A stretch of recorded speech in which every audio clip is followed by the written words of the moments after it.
സ്വാഗതം. നമ്മൾ ഇന്ന് ദി ഹിന്ദു പത്രത്തിൽ നിന്നും ലേണേഴ്സ് IAS സ്റ്റഡി നോട്ട്സിൽ നിന്നുമുള്ള ചില കാര്യങ്ങൾ കുറച്ചുകൂടി ആഴത്തിൽ പരിശോധിക്കാൻ പോകുകയാണ്. നമ്മുടെ ഇന്നത്തെ വിഷയം ചോള സാമ്രാജ്യമാണ്. അവരുടെ ആ ഒരു പൈതൃകം, പിന്നെ ഇന്നത്തെ കാലത്ത് അതിനെങ്ങനെയാണ് കാണുന്നത് എന്നൊക്കെ. നിങ്ങൾ UPSC സിവിൽ സർവീസ് പരീക്ഷയ്ക്ക് തയ്യാറെടുക്കുന്ന ആളാണെങ്കിൽ, പ്രത്യേകിച്ച് പ്രിലിംസിലെ ഹിസ്റ്ററി, ആർട്ട് ആൻഡ് കൾച്ചർ ഭാഗങ്ങളിൽ ഈ ഒരു ചർച്ച പ്രധാനപ്പെട്ടതാണ്. പിന്നെ ഈ വിഷയം ഇപ്പോൾ വീണ്ടും വാർത്തയിലൊക്കെ വരാൻ ഒരു കാരണം കൂടിയുണ്ട്. അടുത്തിടെ നമ്മുടെ പ്രധാനമന്ത്രി ചോള രാജാക്കന്മാരായ രാജേന്ദ്ര ചോളൻ ഒന്നാമനെയും രാജരാജ ചോളനെയുമൊക്കെ അവരുടെ സൈനിക ശക്തി, ഭരണമികവ് ഇതിൻ്റെയൊക്കെ പേരിൽ പ്രശംസിക്കുകയുണ്ടായി. രാജേന്ദ്ര ചോളന്റെ ഓർമ്മയ്ക്കായി ഒരു നാണയമൊക്കെ ഇറക്കി.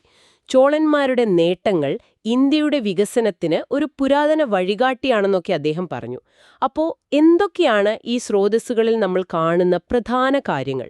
തീർച്ചയായും ഇവിടെ നമ്മൾ ശ്രദ്ധിക്കേണ്ട ഒരു കാര്യം എന്താന്ന് വെച്ചാൽ, ഇത് വെറുമൊരു ചരിത്ര പഠനം എന്നതിനപ്പുറം ആ ചോള കാലഘട്ടത്തിലെ ചില കാര്യങ്ങളില്ലേ, അതായത് അവരുടെ നാവികശക്തി, പിന്നെ ഗ്രാമങ്ങളിലെ ഭരണം, കച്ചവട ബന്ധങ്ങൾ, ഇതൊക്കെ ഇന്നത്തെ ഇന്ത്യയുടെ ഡിഫൻസ്, ഫോറിൻ പോളിസി ഇതിനൊക്കെ ഒരു പ്രചോദനമായിട്ട് എങ്ങനെ കാണാൻ പറ്റും എന്നൊരു ചിന്ത, അങ്ങനൊരു ശ്രമം ഇവിടെ കാണുന്നുണ്ട്. ഒരു ചരിത്ര മോഡല് ഇന്നത്തെ കാലത്തും പ്രസക്തമാണെന്നൊരു കാഴ്ചപ്പാട്. അത് കൊള്ളാം. അപ്പൊ നമുക്ക് രാജരാജ ചോളൻ ഒന്നാമനിൽ നിന്ന് തന്നെ തുടങ്ങിയാലോ?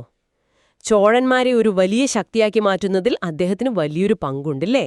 അതെ, തീർച്ചയായും.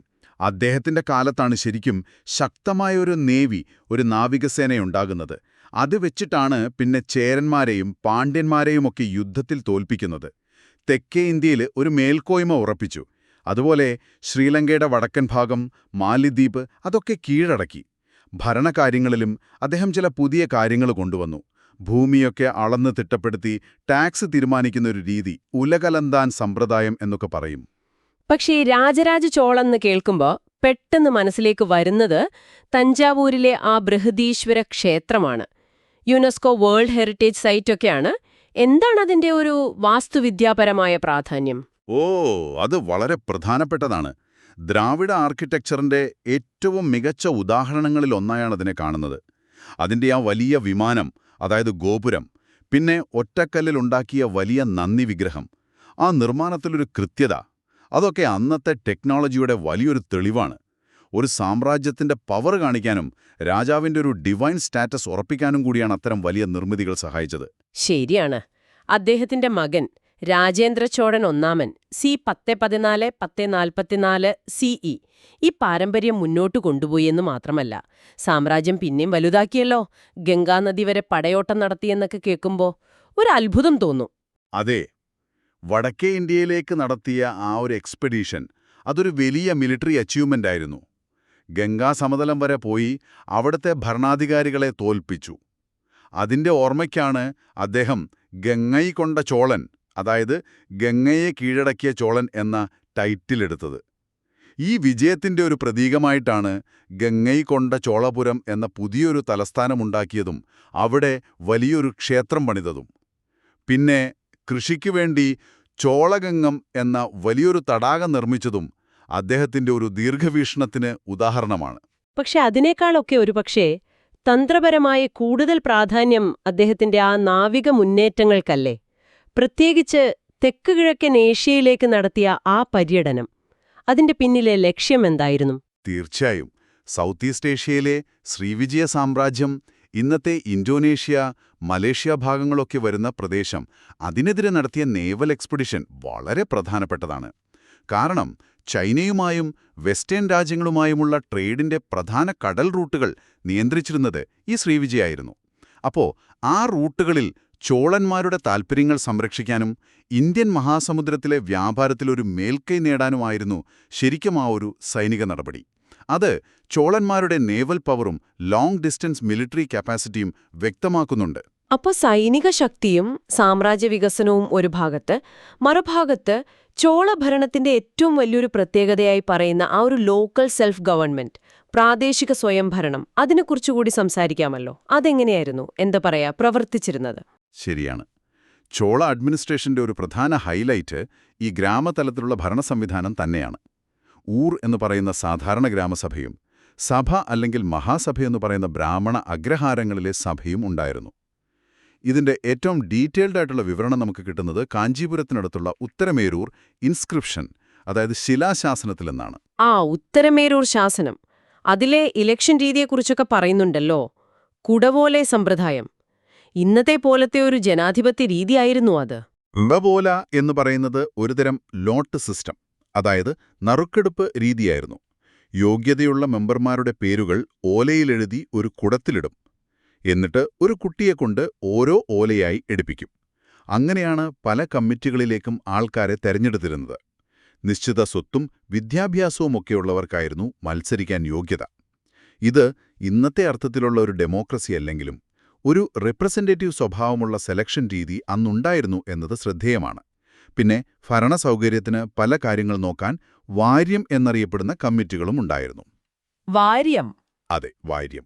ഉദാഹരണത്തിന് ഏരിവാര്യം, തടാകങ്ങളുടെ മേൽനോട്ടം; തോട്ടവാര്യം, പൂന്തോട്ടങ്ങളുടെ മേൽനോട്ടം. അങ്ങനെ പലതരം വാര്യങ്ങൾ. കൊള്ളാം. അപ്പോ UPSC പ്രിലിംസ് പരീക്ഷയ്ക്ക് തയ്യാറെടുക്കുന്നവർക്ക് ഈ ഭാഗത്ത് നിന്ന് ഓർത്തിരിക്കേണ്ട പ്രധാനപ്പെട്ട കാര്യങ്ങൾ, അതായത് കോർ കോൺസെപ്റ്റ്സ് എന്തൊക്കെയായിരിക്കും?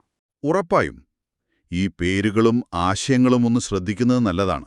ഒന്ന്, പ്രധാന രാജാക്കന്മാർ: രാജരാജ ചോളൻ 1, രാജേന്ദ്ര ചോളൻ 1. പിന്നെ പ്രധാന നിർമ്മിതികൾ: ബൃഹദീശ്വര ക്ഷേത്രം തഞ്ചാവൂരിലേത്, ഗംഗൈക്കൊണ്ട ചോളപുരം ക്ഷേത്രം, പിന്നെ ചോളഗംഗം തടാകം. പിന്നെ ആ ബിരുദം ഓർക്കണം, ഗംഗൈക്കൊണ്ട ചോളൻ. ഭരണപരമായ കാര്യങ്ങൾ: ഉലകലന്താൻ ഭൂമി അളക്കുന്നത്, പ്രാദേശിക സ്വയംഭരണം, ഊർ, സഭ, ഉത്തരമേരൂർ ശിലാശാസനം, കുടവോലെ സമ്പ്രദായം, വാര്യം കമ്മിറ്റികൾ. പിന്നെ മിലിറ്ററി സൈഡില് ചോള നേവി, ശ്രീവിജയ പര്യടനം. ഇതൊക്കെ ചോദ്യങ്ങൾ വരാൻ സാധ്യതയുള്ള ഏരിയകളാണ്. അപ്പോ ഈ പറഞ്ഞതിൽ നിന്നെല്ലാം നമ്മൾ മനസ്സിലാക്കേണ്ട പ്രധാന കാര്യം എന്താണെന്ന് വെച്ചാൽ, ചോളന്മാര് മിലിറ്ററിയില്, പ്രത്യേകിച്ച് നേവിയില്, അതുപോലെ അഡ്മിനിസ്ട്രേഷനില്, ഈ ലോക്കൽ ഗവൺമെന്റ് കാര്യത്തില്, പിന്നെ കൾച്ചറലി ആർക്കിടെക്ചർ, വാട്ടർ മാനേജ്മെന്റ്, ഇതിലൊക്കെ വലിയ നേട്ടങ്ങൾ കൈവരിച്ചൊരു സാമ്രാജ്യമായിരുന്നു അല്ലേ? ഈ നേട്ടങ്ങൾ വെറും ചരിത്രമല്ല. ഇപ്പോ ഈ വാർത്തകളിലൊക്കെ വരുന്ന പോലെ ഇന്നത്തെ കാലത്തും ചില ആശയങ്ങൾക്കൊരു ഇൻസ്പിറേഷൻ ആയേക്കാം. അതുതന്നെ. അവിടെയാണ് നമ്മളൊരു കാര്യം ആലോചിക്കേണ്ടത്. ചോള കാലഘട്ടത്തിലെ ആ ഒരു അധികാരം താഴെത്തട്ടിലേക്ക് നൽകാനുള്ള ശ്രമങ്ങൾ, അതായത് ഗ്രാമസഭകൾ കൊടുത്ത പ്രാധാന്യം, പിന്നെ ജലസ്രോതസ്സുകൾ പോലുള്ള പൊതുവിഭവങ്ങൾ അവർ മാനേജ് ചെയ്തിരുന്ന രീതി, ഇതൊക്കെ ഇന്നത്തെ ഇന്ത്യയിലെ ഭരണപരമായ വെല്ലുവിളികൾക്ക് അല്ലെങ്കിൽ സസ്റ്റൈനബിൾ ഡെവലപ്മെന്റ് ശ്രമങ്ങൾക്ക് എന്തെങ്കിലും പാഠങ്ങൾ നൽകുന്നുണ്ടോ? ഇത് നിങ്ങൾക്ക് കുറച്ചുകൂടി ആഴത്തിൽ ചിന്തിക്കാവുന്നൊരു കാര്യമാണ്. തീർച്ചയായും അതൊരു നല്ല പോയിന്റാണ്. ശരി, അപ്പോ അടുത്തതായി നമുക്ക് ദി ഹിന്ദു പത്രത്തിലെ മറ്റൊരു വാർത്തയിലേക്ക് കടക്കാം. നമസ്കാരം. ഇന്ന് നമ്മൾ വളരെ പ്രധാനപ്പെട്ട ഒരു നിയമത്തെക്കുറിച്ചാണ് സംസാരിക്കുന്നത്, പോക്സോ നിയമം. അതെ, protection of children from sexual offences act 2012. അതുമായി ബന്ധപ്പെട്ട് ഈയിടെയായി ഒരുപാട് ചർച്ചകൾ നടക്കുന്നുണ്ട്. പ്രത്യേകിച്ച് 16നും 18നും ഇടയിൽ പ്രായമുള്ള കൗമാരക്കാർക്കിടയിലെ സമ്മതത്തോടെയുള്ള ലൈംഗിക ബന്ധങ്ങൾ. അത് ഈ നിയമത്തിന്റെ പരിധിയിൽ വരുന്നതിനെക്കുറിച്ചുള്ള സംവാദങ്ങൾ. പിന്നെ UPSC പരീക്ഷ എഴുതുന്ന നിങ്ങൾക്ക് ഇത് തീർച്ചയായും ശ്രദ്ധിക്കേണ്ട ഒരു വിഷയമാണ്. ശരിയാണ്. പ്രിലിംസ് തലത്തിൽ നോക്കുവാണെങ്കിൽ പോക്സോ നിയമത്തിലെ പ്രധാന കാര്യങ്ങൾ, അതിന്റെ ലക്ഷ്യങ്ങൾ, പിന്നെ ഈ സമ്മതത്തിന്റെ പ്രായസംബന്ധിച്ച വ്യവസ്ഥകൾ, അമിക്കസ് ക്യൂറി പോലുള്ള ചില നിയമപരമായ വാക്കുകൾ, അതോടൊപ്പം നിയമ കമ്മീഷൻ ശുപാർശകൾ, ഇതൊക്കെ പ്രധാനമാണ്. അതെ, അതൊക്കെ ചോദ്യമായി വരാം. മെയിൻസിലേക്ക് വന്നാൽ GS പേപ്പർ 2-ൽ ഭരണനിർവഹണം, സാമൂഹിക നീതി, ഇതിന്റെ ഭാഗമായി കുട്ടികളുടെ സംരക്ഷണം, അതിനുള്ള നിയമങ്ങൾ എന്ന നിലയ്ക്ക് വരാം. ശരിയാണ്, വിഭാഗ സംരക്ഷണം എന്ന ടോപ്പിക്കിൽ വരും. അതുപോലെ GS പേപ്പർ 1-ൽ ഇന്ത്യൻ സമൂഹം എന്ന ഭാഗത്ത് കുട്ടികളുമായി ബന്ധപ്പെട്ട വിഷയങ്ങൾ, കൗമാരക്കാരുടെ പ്രശ്നങ്ങൾ, ഇതിലൊക്കെ വരാം. ഒരു എസ്സേ ടോപ്പിക്കാവാനും സാധ്യതയുണ്ട്. നിയമം, സമൂഹം, വ്യക്തിസ്വാതന്ത്ര്യം, ഇതൊക്കെ ബന്ധപ്പെടുത്തി. ശരി, അപ്പോൾ നമുക്ക് ഈ വിഷയത്തിലേക്ക് കുറച്ചുകൂടി ആഴത്തിൽ പോകാം. ഈയിടെ സുപ്രീം കോടതിയിൽ ഒരു വാദം ഉയർന്നു വന്നല്ലോ. അതായത് 16നും 18നും ഇടയിൽ പ്രായമുള്ളവർ തമ്മിൽ അവരുടെ സമ്മതത്തോടെ ലൈംഗിക ബന്ധത്തിൽ ഏർപ്പെട്ടാൽ പോലും പോക്സോ നിയമപ്രകാരം അത് കുറ്റകരമാക്കുന്നതിലെ ഒരു പ്രശ്നം. അതെ, പല കേസുകളിലും ഇത് വലിയ പ്രശ്നമാവുന്നുണ്ട്. രാജ്യത്തുടനീളമുള്ള കോടതികളും സാമൂഹ്യ പ്രവർത്തകരുമൊക്കെ പറയുന്നത് കേൾക്കാം. പലപ്പോഴും ഇത്തരം ബന്ധങ്ങളിലെ കൗമാരക്കാർ, ആൺകുട്ടികൾ, അവരെ നിയമ നടപടികൾക്ക് വിധേയരാകുന്നു എന്ന്. ശരിയാണ്. അതിന്റെ പ്രത്യാഘാതങ്ങൾ വളരെ വലുതാണ്. ഇവിടെ നമ്മൾ ഓർക്കേണ്ട ഒരു കാര്യം 2012 ഈ പോക്സോ നിയമം കൊണ്ടുവന്നതിന്റെ പ്രധാന ഉദ്ദേശം എന്തായിരുന്നു എന്നതാണ്. 18 വയസ്സിൽ താഴെയുള്ള കുട്ടികളെ, അത് ആൺകുട്ടിയാകട്ടെ പെൺകുട്ടിയാകട്ടെ, അവരെ ലൈംഗികമായ കടന്നുകയറ്റം, പീഡനം, പിന്നെ അശ്ലീല ചിത്രീകരണം അങ്ങനെയുള്ള കാര്യങ്ങളിൽ നിന്നൊക്കെ സംരക്ഷിക്കുക. അതാണ് ലക്ഷ്യം. ശരി. നിയമം വളരെ വ്യക്തമായി പറയുന്നു, 18 വയസ്സിൽ താഴെയുള്ള ആരും കുട്ടിയാണ്.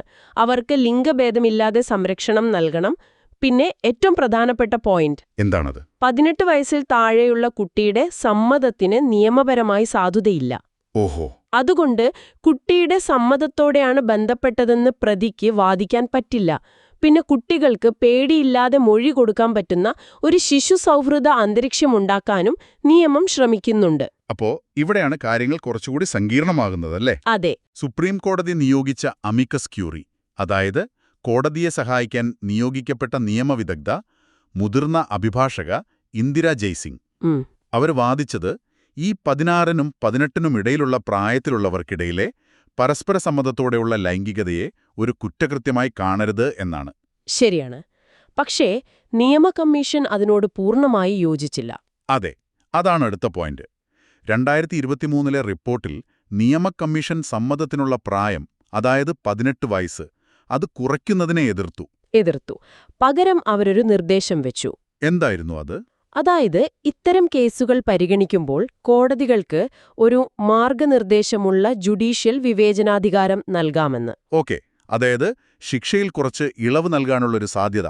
അതെ, കേസിന്റെ സാഹചര്യം നോക്കി തീരുമാനിക്കാമെന്ന രീതിയിൽ. ഇതിനു മുമ്പ് മദ്രാസ് ഹൈക്കോടതിയും ഏതാണ്ട് സമാനമായൊരു കാര്യം പറഞ്ഞിട്ടുണ്ട്. ശരി. ബന്ധത്തിൽ ഏർപ്പെടുന്നവർ തമ്മിലുള്ള പ്രായവ്യത്യാസം കുറവാണെങ്കിൽ, ഒരു 5 വർഷത്തിൽ താഴെയാണെങ്കിൽ ഒരു പ്രത്യേക പരിഗണന നൽകാമെന്ന്. ഇത് ശരിക്കും ഒരു വലിയ സാമൂഹിക പ്രശ്നം കൂടിയാണ്. തീർച്ചയായും. ഇന്ത്യൻ സാഹചര്യത്തിൽ ഇത് വളരെ സെൻസിറ്റീവായ ഒരു വിഷയമാണ്. ഒരു വശത്ത് കുട്ടികളെ സംരക്ഷിക്കണം എന്ന കാര്യത്തിൽ ഒരു സംശയവുമില്ല. അതെ. മറുവശത്ത് ഈ കൗമാര പ്രണയങ്ങളെ അല്ലെങ്കിൽ പരസ്പര സമ്മതത്തോടെയുള്ള ബന്ധങ്ങളെ ഈ പോക്സോ പോലെ ഇത്രയും കടുത്ത നിയമം വെച്ച് നേരിടുന്നത് അത് പല പ്രശ്നങ്ങളും ഉണ്ടാക്കുന്നുണ്ട്. എന്തൊക്കെ തരത്തിലുള്ള പ്രശ്നങ്ങളാണ്? പ്രധാനമായും ഈ നിയമം ദുരുപയോഗം ചെയ്യപ്പെടുന്നു എന്നുള്ളതാണ്. പ്രത്യേകിച്ച് ജാതി, മതം ഒക്കെ വ്യത്യാസമുള്ള ബന്ധങ്ങളിൽ അതിനെ തകർക്കാൻ വേണ്ടി വീട്ടുകാർ തന്നെ ഈ നിയമം ഉപയോഗിക്കുന്നതായി റിപ്പോർട്ടുകളുണ്ട്. അയ്യോ, അത് കഷ്ടമാണല്ലോ. ഇത് ആ കൗമാരക്കാരുടെ ഭാവിയെ, അവരുടെ മാനസികാരോഗ്യത്തെയൊക്കെ വല്ലാതെ ബാധിക്കാം. അപ്പോ നിയമം ഭേദഗതി ചെയ്യണമെന്ന് പറയുന്നവർ ഉന്നയിക്കുന്ന പ്രധാന വാദങ്ങൾ ഇതൊക്കെയാണ്. ദുരുപയോഗം തടയാം, കോടതിയുടെ ഭാരം കുറയ്ക്കാം. അതെ, പിന്നെ കൗമാരക്കാരുടെ ഒരു സ്വയം നിർണയാവകാശത്തെ ഒരു പരിധിവരെ അംഗീകരിക്കാം എന്നൊക്കെ. എന്നാൽ ഇതിനെ എതിർക്കുന്നവരും ശക്തമായ വാദങ്ങൾ പറയുന്നുണ്ടല്ലോ. ഉണ്ട്. അവര് പറയുന്നത് ഈ പ്രായപരിധി കുറച്ചാൽ അത് കുട്ടികളെ കൂടുതൽ ചൂഷണത്തിനിരയാക്കുമെന്നാണ്.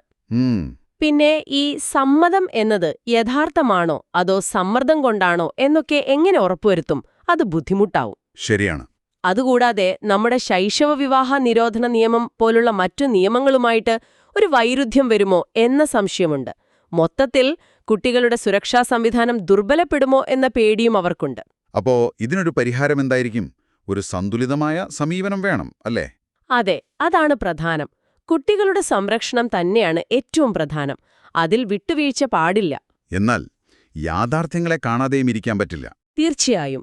ഒരുപക്ഷേ നിയമ കമ്മീഷൻ പറഞ്ഞ പോലെ കേസിന്റെ സ്വഭാവമനുസരിച്ച് ശിക്ഷയിൽ വിവേചനാധികാരം നൽകുന്നത് ഒരു വഴിയാകാം. അല്ലെങ്കിൽ മദ്രാസ് ഹൈക്കോടതി പറഞ്ഞ ആ പ്രായവ്യത്യാസത്തിന്റെ കാര്യം, അതും പരിഗണിക്കാവുന്നതാണ്. അതോടൊപ്പം വളരെ പ്രധാനപ്പെട്ട ഒന്നാണ് കൗമാരക്കാർക്കിടയിലെ ബോധവൽക്കരണം. ശരിയാണ്. സമ്മതം, സുരക്ഷിത ലൈംഗികത, ഇതിന്റെയൊക്കെ നിയമപരമായ വശങ്ങൾ, ഇതിനെക്കുറിച്ചൊക്കെ അവർക്ക് കൃത്യമായ അറിവ് നൽകണം. അതെ. അപ്പോ ഇവിടെ ഒരു അടിസ്ഥാന ചോദ്യം ഇപ്പോഴും ബാക്കിയാണ്. കുട്ടികളുടെ സംരക്ഷണം എന്ന ലക്ഷ്യം കൈവിടാതെ കൗമാരക്കാരുടെ അവകാശങ്ങളെയും യാഥാർത്ഥ്യങ്ങളെയും എങ്ങനെ നമ്മുടെ നിയമവ്യവസ്ഥയ്ക്ക് ഉൾക്കൊള്ളാൻ സാധിക്കും? അതൊരു വലിയ വെല്ലുവിളി തന്നെയാണ്. ഈ ഒരു സന്തുലിതാവസ്ഥ കണ്ടെത്തുക എന്നത്, അതാണ് മുന്നിലുള്ള പ്രധാന കടമ്പ. ഇതിനെക്കുറിച്ച് നിങ്ങൾക്കോരോരുത്തർക്കും എന്തു തോന്നുന്നു? ഇന്നത്തെ ഈ ചർച്ചയിൽ പങ്കെടുത്തതിന് വളരെ നന്ദി. അടുത്തതായി നമുക്ക് ദി ഹിന്ദു പത്രത്തിലെ മറ്റൊരു വാർത്തയിലേക്ക് കടക്കാം. നമസ്കാരം. നമ്മൾ ഇന്ന് നോക്കുന്നത് ഒരു പ്രധാനപ്പെട്ട ലേഖനമാണ് അല്ലേ? വോട്ടർ പട്ടികയിലെ പൗരത്വ പരിശോധന, തെരഞ്ഞെടുപ്പ് കമ്മീഷന്റെ ഭരണഘടനാപരമായ കടമ. അതെ, ഇത് കുറച്ചധികം ചർച്ച ചെയ്യപ്പെട്ട ഒരു വിഷയമാണ്. തീർച്ചയായും. അപ്പോ UPSC പരീക്ഷ എഴുതുന്ന നിങ്ങൾക്കിത് വളരെ പ്രധാനപ്പെട്ടതാണ്. പ്രത്യേകിച്ച് പ്രിലിംസില് ഇന്ത്യൻ പോളിറ്റി, ഗവേണൻസ് ഭാഗത്ത് ECI, വോട്ടർ പട്ടിക, പൗരത്വം, RPR നിയമം, പിന്നെ ആർട്ടിക്കിൾ 324, 326 ഒക്കെ വരും. ശരിയാണ്. മെയിൻസിലാണെങ്കിൽ GS പേപ്പർ 2-ല് ECIയുടെ അധികാരങ്ങൾ, ചുമതലകൾ, RPA നിയമം, പൗരത്വ വ്യവസ്ഥകൾ, ഇതിലൊക്കെ ഈ വിഷയം കടന്നുവരാം. അപ്പോൾ നമുക്ക് കാര്യത്തിലേക്ക് കടക്കാം. ഈ ലേഖനത്തിന്റെ കാതലെന്താണ്? എന്താണവർ വാദിക്കുന്നത്? പ്രധാന വാദം ഇതാണ്: വോട്ട് ചെയ്യാനുള്ള അവകാശം ഇന്ത്യൻ പൗരന്മാർക്ക് മാത്രമാണ്. അത് 100% ഉറപ്പാക്കേണ്ടത് തെരഞ്ഞെടുപ്പ് കമ്മീഷന്റെ, അതായത് ECIയുടെ ഭരണഘടനാപരമായ ഒരു ചുമതലയാണ്. അപ്പോ ഈ ബീഹാറിലൊക്കെ നടന്ന പോലുള്ള പ്രത്യേക പരിശോധനകളെ ചിലർ എതിർക്കുന്നുണ്ടല്ലോ. അത് ഭരണഘടനയെക്കുറിച്ച് ശരിയായ ധാരണയില്ലാത്തതുകൊണ്ടാണ് എന്നാണ് ലേഖനം പറയുന്നത്. ഓക്കെ, അപ്പൊ ഈ പറയുന്ന ഭരണഘടനാപരമായ കടമ എന്നതിന് എന്താണ് അടിസ്ഥാനം? ഏത് ആർട്ടിക്കിളാണ് ഇതിനെ പിന്താങ്ങുന്നത്? ഉണ്ടുണ്ട്. പ്രധാനമായും ആർട്ടിക്കിൾ 324, തിരഞ്ഞെടുപ്പുകളുടെ മേൽനോട്ടം, നിയന്ത്രണം, നടത്തിപ്പ്. ഇതിന്റെയെല്ലാം പൂർണ്ണ അധികാരം ECIക്കാണ്. അതിലേറ്റവും പ്രധാനപ്പെട്ട ഒന്നാണ് ഈ വോട്ടർ പട്ടിക തയ്യാറാക്കൽ. ശരി. അതോടൊപ്പം തന്നെ ആർട്ടിക്കിൾ 326. അത് വളരെ വ്യക്തമായി പറയുന്നുണ്ട്, 18 വയസ്സ് കഴിഞ്ഞ നിയമപ്രകാരം അയോഗ്യരല്ലാത്ത എല്ലാ ഇന്ത്യൻ പൗരന്മാർക്കും വോട്ടവകാശമുണ്ട് എന്ന്. ശ്രദ്ധിക്കണം, പൗരൻ എന്ന വാക്കാണ് അവിടെ ഉപയോഗിച്ചിരിക്കുന്നത്. ഇന്ത്യയിലെ വെറും താമസക്കാരനല്ല. അത് പ്രധാനപ്പെട്ട പോയിന്റാണ്. അപ്പൊ ഭരണഘടന ഇത് പറയുന്നു. ഇനി നിയമപരമായി ഇതിന് പിൻബലമുണ്ട്. തീർച്ചയായും. 1950-ലെ ജനപ്രാതിനിധ്യ നിയമം, representation of the people act അഥവാ RPA 1950, അതിൻ്റെ സെക്ഷൻ 16(1)(a) പറയുന്നത് എന്താണെന്ന് വെച്ചാൽ, ഒരാൾ ഇന്ത്യൻ പൗരനല്ലെങ്കിൽ അയാൾക്ക് വോട്ടർ പട്ടികയിൽ പേര് ചേർക്കാൻ അർഹതയില്ല. ഓക്കേ. ഇനി അഥവാ തെറ്റായ ആരുടെങ്കിലും പേര് പട്ടികയിൽ വന്നിട്ടുണ്ടെങ്കിൽ സെക്ഷൻ 16(2) പ്രകാരം ഇലക്ടോറൽ രജിസ്ട്രേഷൻ ഓഫീസർക്ക് ERO ആ പേര് നീക്കം ചെയ്യാനുള്ള അധികാരവുമുണ്ട്. അപ്പോൾ ഇത് നിയമപരമായ ഒരു ബാധ്യത കൂടിയാണ് ECIക്ക്. അപ്പോ ഇവിടെ ഒരു സംശയം വരാം. പലരും ആധാർ കാർഡിനെ പൗരത്വത്തിന്റെ തെളിവായി കാണാറുണ്ടല്ലോ. അതൊരു വലിയ തെറ്റിദ്ധാരണയാണ്. 2016-ലെ ആധാർ നിയമം തന്നെ അതിന്റെ സെക്ഷൻ 9 നോക്കിയാൽ മതി. അതിൽ കൃത്യമായി പറയുന്നുണ്ട്, ആധാർ ഒരു വ്യക്തി ഇന്ത്യയിലെ താമസക്കാരനാണ് എന്നതിന്റെ തെളിവാണ്, അല്ലാതെ പൗരത്വത്തിനുള്ള തെളിവല്ല. അത് ശരി. അതായത് ഇവിടെ സ്ഥിരമായി താമസിക്കുന്ന പക്ഷേ ഇന്ത്യൻ പൗരനല്ലാത്തൊരാൾക്കും ആധാർ കാർഡ് കിട്ടാം. അതുകൊണ്ട് ആധാർ കാണിച്ച് ഒരാൾക്ക് വോട്ടർ പട്ടികയിൽ പേര് ചേർക്കാൻ പറ്റില്ല. ഓക്കേ. അതുപോലെ OCI കാർഡുള്ളവരുടെ കാര്യോ? അതും പ്രധാനമാണ്. ഓവർസീസ് സിറ്റിസൺ ഓഫ് ഇന്ത്യ അഥവാ OCI കാർഡുള്ളവർക്ക് നമ്മുടെ 1955-ലെ പൗരത്വ നിയമം സെക്ഷൻ 7B(2) അനുസരിച്ച് വോട്ടവകാശമില്ല. അവരും ഇന്ത്യൻ പൗരന്മാരായി കണക്കാക്കപ്പെടുന്നില്ല ഈ ആവശ്യത്തിന്. അപ്പൊ പ്രിലിംസിന് തയ്യാറെടുക്കുന്നവർക്കായി ഈ പറഞ്ഞ കാര്യങ്ങൾ, ആ പ്രധാന ആശയങ്ങൾ, കോർ കോൺസെപ്റ്റ്സ് ഒന്നുകൂടി ഉറപ്പിക്കാമോ? തീർച്ചയായും. ഓർത്തിരിക്കേണ്ട കാര്യങ്ങൾ: 1. ആർട്ടിക്കിൾ 324 ECIയുടെ തിരഞ്ഞെടുപ്പ് മേൽനോട്ട അധികാരം, വോട്ടർ പട്ടിക ശുദ്ധമായി സൂക്ഷിക്കാനുള്ള അധികാരം ഇതിൽപ്പെടും. ശരി. 2. ആർട്ടിക്കിൾ 326 സാർവത്രിക പ്രായപൂർത്തി വോട്ടവകാശം, പക്ഷേ അത് ഇന്ത്യൻ പൗരന്മാർക്ക് മാത്രം. 3. RPA 1950 സെക്ഷൻ 16 ഇന്ത്യൻ പൗരനല്ലാത്തവരെ അയോഗ്യരാക്കുന്നു, പേരുണ്ടെങ്കിൽ നീക്കം ചെയ്യാം. 4. ആധാർ അത് താമസത്തിനുള്ള രേഖയാണ്, പൗരത്വത്തിനല്ല. 5. OCI കാർഡ് ഉടമകൾക്ക് വോട്ടവകാശമില്ല. ഈ 5 കാര്യങ്ങൾ വളരെ പ്രധാനപ്പെട്ടതാണ്. വളരെ വ്യക്തമായി. ഇനി നമുക്ക് മെയിൻസ് പരീക്ഷയുടെ കാഴ്ചപ്പാടിലേക്ക് വരാം. ഈ വിഷയത്തിന് അനുകൂലമായും പ്രതികൂലമായും വാദങ്ങൾ ഉണ്ടാകുമല്ലോ. ഈ ലേഖനം ECIയുടെ നടപടിയെ ന്യായീകരിക്കുമ്പോൾ ഇതിനെതിരെ ഉയരുന്ന ആശങ്കകൾ എന്തൊക്കെയാണ്? ശരിയാണ്. മെയിൻസിന് വേണ്ടി ചിന്തിക്കുമ്പോൾ ഒരു 360 ഡിഗ്രി പാർവ ആവശ്യമാണ്. ലേഖനം പറയുന്ന പോലെയുള്ള ECI നടപടിയെ അനുകൂലിക്കുന്ന വാദങ്ങൾ നമ്മൾ കണ്ടു. അതായത് ഭരണഘടനാപരമായ കടമ Art 326, നിയമപരമായ ബാധ്യത RPA സെക്ഷൻ 16, പിന്നെ ജനാധിപത്യത്തിന്റെ അടിസ്ഥാന തത്വം പൗരന്മാർക്ക് മാത്രം വോട്ട്. കാരണമെന്താ? Art 102, 191 അനുസരിച്ച് പൗരനല്ലാത്തവർക്ക് MLAയോ MP യോ ആകാൻ പറ്റില്ലല്ലോ. ശരിയാണല്ലോ. അതുപോലെ ഒരു രേഖയും ആധാർ അടക്കം പൗരത്വത്തിന്റെ അവസാന വാക്കല്ല എന്നുള്ളതുകൊണ്ട് പരിശോധന വേണം എന്ന വാദം. ഓക്കെ, ഇനി മറുവാദങ്ങളോ? സാധാരണ ഉയരുന്ന ആശങ്കകൾ എന്തൊക്കെയാണ്? പ്രധാനമായും 3 കാര്യങ്ങൾ പറയാം. ഒന്ന്, പൗരത്വം നിർണ്ണയിക്കാനുള്ള അധികാരം സാധാരണഗതിയിൽ എക്സിക്യൂട്ടീവിനാണ്, അതായത് ഗവൺമെന്റിനാണ്. അപ്പോൾ ECI ഈ അധികാരപരിധി ലംഘിക്കുന്നുവോ എന്നൊരു ചോദ്യം. 2, പ്രായോഗികമായ ഒരു പ്രശ്നം. അതായത് ശരിയായ രേഖകളില്ലാത്ത പാവപ്പെട്ട സാധാരണക്കാരായ യഥാർത്ഥ പൗരന്മാർക്ക് പോലും ഈ പരിശോധന കാരണം വോട്ടവകാശം നഷ്ടപ്പെടാൻ സാധ്യതയുണ്ടോ? അതൊരു വലിയ ആശങ്കയാണ്. മൂന്നാമതായി, നിലവിൽ വോട്ടർ പട്ടികയിലുള്ള ആളുകളുടെ മേൽ വീണ്ടും പൗരത്വം തെളിയിക്കേണ്ട ഒരു ഭാരം വരുന്നു എന്നത്. ഇതൊക്കെയാണ് പ്രധാനമായും ഉയരുന്ന ആശങ്കകൾ. അപ്പോ ഈ ലേഖനം ഈ ആശങ്കകളെ എങ്ങനെയാണ് കാണുന്നത്? ലേഖനത്തിന്റെ നിലപാട് വ്യക്തമാണ്. ഇത് നിയമം നടപ്പാക്കൽ മാത്രമാണ്.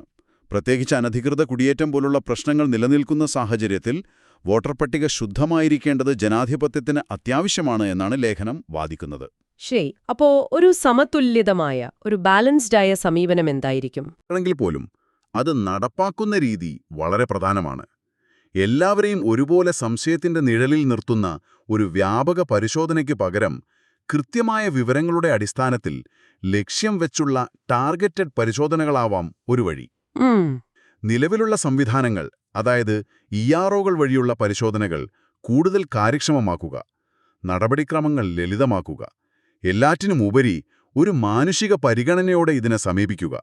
യഥാർത്ഥ പൗരന്മാർക്ക്, പ്രത്യേകിച്ച് ദുർബല വിഭാഗക്കാർക്ക് ബുദ്ധിമുട്ടുണ്ടാകാതെ നോക്കണം. ആ ഒരു സന്തുലിതാവസ്ഥ കണ്ടെത്തേണ്ടതുണ്ട്. വളരെ നന്നായി വിശദീകരിച്ചു. ഈ വിഷയത്തിന്റെ പല വശങ്ങളും, നിയമപരവും ഭരണഘടനാപരവും പ്രായോഗികവുമായ കാര്യങ്ങൾ നിങ്ങൾക്ക് മനസ്സിലായി കാണുമെന്ന് കരുതുന്നു. അപ്പോ ഈ ചർച്ച ഇവിടെ അവസാനിപ്പിക്കാം. അടുത്തതായി നമുക്ക് ദി ഹിന്ദു പത്രത്തിലെ മറ്റൊരു പ്രധാന വാർത്തയിലേക്ക് കടക്കാം. പക്ഷെ പോകുന്നതിനു മുൻപ് നിങ്ങൾക്കായി ഒരു ചിന്ത പങ്കുവെക്കട്ടെ. ഈ പറഞ്ഞ ഭരണഘടനാപരമായ കടമ, അതായത് വോട്ടർ പട്ടികയുടെ ശുദ്ധത ഉറപ്പാക്കൽ, അത് നടപ്പാക്കുമ്പോൾ സാധാരണ പൗരന്മാർക്ക്, പ്രത്യേകിച്ച് ആവശ്യത്തിന് രേഖകളില്ലാത്തവർക്ക് ഉണ്ടാകാൻ സാധ്യതയുള്ള ബുദ്ധിമുട്ടുകൾ, ഇത് രണ്ടും തമ്മിൽ എങ്ങനെ ഒരു ശരിയായ ബാലൻസ് കണ്ടെത്താൻ നമുക്ക് കഴിയും? ഇതൊന്ന് ആലോചിച്ചു നോക്കൂ. നമസ്കാരം. ഇന്ന് നമ്മൾ ഒരു പ്രധാനപ്പെട്ട അന്താരാഷ്ട്ര വിഷയമാണ് ചർച്ച ചെയ്യുന്നത്. റഷ്യ താലിബാനെ ഔദ്യോഗികമായി അംഗീകരിച്ചിരിക്കുന്നു. ഇത് അഫ്ഗാനിസ്ഥാനിലും അതുപോലെ ചുറ്റുമുള്ള മേഖലയിലും പല മാറ്റങ്ങൾക്കും തുടക്കം കുറിച്ചേക്കാവുന്നൊരു സംഭവമാണ്. റഷ്യയും താലിബാനും നയതന്ത്രപരമായ പുതിയ ചുവടുവെപ്പുകൾ എന്ന ലേഖനത്തെ അടിസ്ഥാനമാക്കി നമുക്കിതിലേക്ക് കുറച്ചുകൂടി ആഴത്തിൽ പോകാം. എന്താണ് ഈ ഒരു നീക്കത്തിന്റെ പ്രാധാന്യം? ഇന്ത്യയെ ഇതിങ്ങനെ ബാധിക്കും? പിന്നെ UPSC പരീക്ഷയ്ക്ക് തയ്യാറെടുക്കുന്ന നിങ്ങൾക്ക് ഇതെന്തുകൊണ്ട് പ്രധാനപ്പെട്ടതാകുന്നു? ഇതൊക്കെ നമുക്കൊന്ന് നോക്കാം. ആദ്യം തന്നെ UPSC പരീക്ഷയുടെ കാര്യമെടുക്കാം. ഇതിന് നല്ല പ്രസക്തിയുണ്ട്, അല്ലേ? തീർച്ചയായും. പ്രിലിംസ് നോക്കുകയാണെങ്കിൽ അന്താരാഷ്ട്ര ബന്ധങ്ങൾ, പ്രത്യേകിച്ച് ഇന്ത്യയും അയൽ രാജ്യങ്ങളും എന്ന ഭാഗത്ത് അഫ്ഗാനിസ്ഥാൻ വരും. അതുപോലെ റഷ്യയുടെ വിദേശനയം, താലിബാൻ, പിന്നെ ISK പോലുള്ള ഗ്രൂപ്പുകൾ, സുരക്ഷാ കാര്യങ്ങൾ, ഇതൊക്കെ പ്രധാനമാണ്. മെയിൻസിലോ? മെയിൻസിൽ GS പേപ്പർ 2 ഇത് വളരെ പ്രധാനപ്പെട്ടതാണ്. ഇന്ത്യയുടെ അയൽപ്പക്ക നയം, പിന്നെ പ്രാദേശികവും ആഗോളവുമായ കൂട്ടായ്മകൾ, വലിയ രാജ്യങ്ങളുടെ നയങ്ങൾ ഇന്ത്യയെ എങ്ങനെ ബാധിക്കുന്നു, ഇതിലൊക്കെ ഇത് നേരിട്ട് വരാം. ശരി. അപ്പോ ഈ വാർത്തയിലെ ഏറ്റവും പ്രധാനപ്പെട്ട ശ്രദ്ധിക്കേണ്ട കാര്യങ്ങൾ എന്തൊക്കെയാണ്? അതിലേക്ക് കടക്കാം. ഏറ്റവും പ്രധാനപ്പെട്ട കാര്യം 2025 ജൂലൈ 3 റഷ്യ അഫ്ഗാനിസ്ഥാനിലെ താലിബാൻ സർക്കാരിനെ ഔദ്യോഗികമായി അംഗീകരിച്ചു എന്നതാണ്. അവർ സ്വയം വിളിക്കുന്നത് ഇസ്ലാമിക് എമിറേറ്റ് ഓഫ് അഫ്ഗാനിസ്ഥാൻ, അതായത് IAA എന്നാണ്. ഇത് റഷ്യയുടെ പഴയ നിലപാടിൽ നിന്നുള്ളൊരു വലിയ മാറ്റം തന്നെയല്ലേ? അതെ, അതാണ് ഇതിലെ ഒരു കോഞ്ചിയൻ പോയിന്റ്. 1996-2001 കാലത്ത് താലിബാനോട് കടുത്ത ശത്രുതയായിരുന്നു റഷ്യയ്ക്ക്. അപ്പോൾ ഈ മാറ്റത്തിന് പിന്നിൽ ചില കാരണങ്ങളുണ്ട്. ഒന്ന്, താലിബാൻ അഫ്ഗാനിസ്ഥാനിൽ ഇന്നൊരു യാഥാർത്ഥ്യമാണ്, ഒരു ഒബ്ജക്റ്റീവ് റിയാലിറ്റിയാണെന്ന് റഷ്യ മനസ്സിലാക്കുന്നു. ഓക്കെ. 2, ഒരു പൊതുവായ ശത്രുവുണ്ട്, ISK പോലുള്ള തീവ്രവാദ ഗ്രൂപ്പുകൾ. ഇവർക്കെതിരെ പോരാടാൻ താലിബാനുമായി സഹകരിക്കുന്നത് നല്ലതാണെന്ന് റഷ്യ കരുതുന്നു. അപ്പോൾ ഈ അംഗീകാരം മറ്റു രാജ്യങ്ങളെയും സ്വാധീനിക്കുമോ? സാധ്യതയുണ്ട്. ഒരു ഡോമിനോ എഫക്റ്റ് പോലെ മധ്യേഷ്യൻ രാജ്യങ്ങൾ, ഒരുപക്ഷെ ചൈന പോലും ഇതേ വഴിക്ക് ചിന്തിച്ചേക്കാം. ഇവിടെ നമ്മൾ കാണുന്നത് മൂല്യങ്ങളെക്കാൾ, അതായത് ജനാധിപത്യം, മനുഷ്യാവകാശം, അതിനേക്കാളൊക്കെ പ്രായോഗികതയ്ക്ക്, പ്രാഗ്മാറ്റിസത്തിന് മുൻഗണന കൊടുക്കുന്ന ഒരു പുതിയ നയതന്ത്ര രീതിയാണ്. ഇന്ത്യയുടെ കാര്യമോ? ഇന്ത്യയെ ഇതെങ്ങനെ ബാധിക്കും? ഇന്ത്യയെ ഇത് പെട്ടെന്ന് വലിയ രീതിയിൽ ബാധിക്കാൻ സാധ്യത കുറവാണ്. കാരണം ഇന്ത്യ കുറച്ചുകാലമായിട്ട് താലിബാനുമായി ഒരു നയതന്ത്രപരമായ ബന്ധം അല്ലെങ്കിൽ ഒരു ആശയവിനിമയം നടത്തുന്നുണ്ട്. ഔദ്യോഗിക അംഗീകാരമില്ലാതെ സഹകരണം തുടരുക എന്നൊരു നിലപാടായിരിക്കും ഇന്ത്യ തുടരാൻ സാധ്യത. ശരി, ഈ ചർച്ചയിൽ ചില പ്രധാനപ്പെട്ട ആശയങ്ങൾ വരുന്നുണ്ടല്ലോ. പ്രിലിംസിന് തയ്യാറെടുക്കുന്നവർക്ക് വേണ്ടി അതൊന്ന് വ്യക്തമാക്കാമോ? ഈ ISK, മോസ്കോ ഫോർമാറ്റ് എന്നൊക്കെ പറഞ്ഞത്. പറയാം. ഇസ്ലാമിക് എമിറേറ്റ് ഓഫ് അഫ്ഗാനിസ്ഥാൻ അഥവാ IAA, അത് താലിബാൻ സർക്കാരിന്റെ പേരാണ്. ഇസ്ലാമിക് സ്റ്റേറ്റ് ഖൊറാസാൻ പ്രവിശ്യ അഥവാ ISK, അത് അഫ്ഗാൻ ബാക്ക് മേഖലയിലെ ISSന്റെ ഒരു ശാഖയാണ്. താലിബാന്റെ കടുത്ത എതിരാളികളാണിവർ. ഈ ISKയോടുള്ള പൊതുവായ ശത്രുതയാണ് റഷ്യയെയും താലിബാനെയും ഒരുമിപ്പിക്കുന്ന ഒരു പ്രധാന ഘടകം. ഓക്കെ, പിന്നെ മോസ്കോ ഫോർമാറ്റ്. മോസ്കോ ഫോർമാറ്റ് എന്നത് അഫ്ഗാനിസ്ഥാനെക്കുറിച്ച് ചർച്ച ചെയ്യാനുള്ള റഷ്യയുടെ നേതൃത്വത്തിലുള്ള ഒരു പ്രാദേശിക കൂട്ടായ്മയാണ്. Russia, China, Pakistan, Iran, India, മധ്യേഷ്യൻ രാജ്യങ്ങളൊക്കെയുണ്ടതിൽ. ശരി. പിന്നെ നമ്മൾ പറഞ്ഞ പ്രായോഗികതയും മൂല്യാധിഷ്ഠിത നയവും, അതായത് pragmatism versus value based foreign policy. രാജ്യത്തിന്റെ താൽപ്പര്യങ്ങൾ, സുരക്ഷ, സാമ്പത്തികം, ഇതിനൊക്കെ പ്രാധാന്യം കൊടുക്കുന്നത് പ്രായോഗികത. ജനാധിപത്യം, മനുഷ്യാവകാശം പോലുള്ള മൂല്യങ്ങൾക്ക് പ്രാധാന്യം നൽകുന്നത് മറ്റേതും. റഷ്യയുടെ ഇപ്പോഴത്തെ നീക്കം പ്രായോഗികതയുടെ ഭാഗമാണെന്ന് വ്യക്തമാണല്ലോ. തീർച്ചയായും. അപ്പോ മെയിൻസ് പരീക്ഷയുടെ കാഴ്ചപ്പാടിൽ നോക്കുമ്പോൾ ഇന്ത്യയുടെ അഫ്ഗാൻ നയത്തെ ഇത് എങ്ങനെ സ്വാധീനിക്കും? ഇന്ത്യയുടെ പ്രതികരണം എന്തായിരിക്കും? അതെ, അതൊരു പ്രധാന ചോദ്യമാണ്. റഷ്യയുടെ ഈ നീക്കം ഇന്ത്യയുടെ നയത്തെ വീണ്ടും ശ്രദ്ധയിലേക്ക് കൊണ്ടുവരുന്നു. ചരിത്രപരമായി നോക്കിയാൽ ഇന്ത്യക്ക് താലിബാനോട് എതിർപ്പായിരുന്നു. തീവ്രവാദത്തെക്കുറിച്ചുള്ള ആശങ്കകൾ ഇപ്പോഴുമുണ്ട്. എന്നാൽ 2021 ശേഷം, താലിബാൻ അധികാരം പിടിച്ച ശേഷം ഇന്ത്യയും കുറച്ചുകൂടി പ്രായോഗികമായി ചിന്തിക്കാൻ തുടങ്ങി. എങ്ങനെയൊക്കെ? കാബൂളിൽ ഇന്ത്യ എംബസി വീണ്ടും തുറന്നു. ഒരു ടെക്നിക്കൽ ടീമിനെ അയച്ചു. മാനുഷിക സഹായം എത്തിക്കുന്നുണ്ട്. അപ്പോ റഷ്യയുടെ ഈ അംഗീകാരം ഇന്ത്യയുടെ മേലൊരു വ്യക്തമായ ദീർഘകാല തന്ത്രം രൂപീകരിക്കാനുള്ളൊരു സമ്മർദ്ദമുണ്ടാക്കുന്നുണ്ട്. പെട്ടെന്നൊരു അംഗീകാരം ഇന്ത്യ നൽകില്ലായിരിക്കാം. അങ്ങനെ വരുമ്പോൾ ഇന്ത്യയുടെ മുന്നിലുള്ള വെല്ലുവിളി എന്താണ്?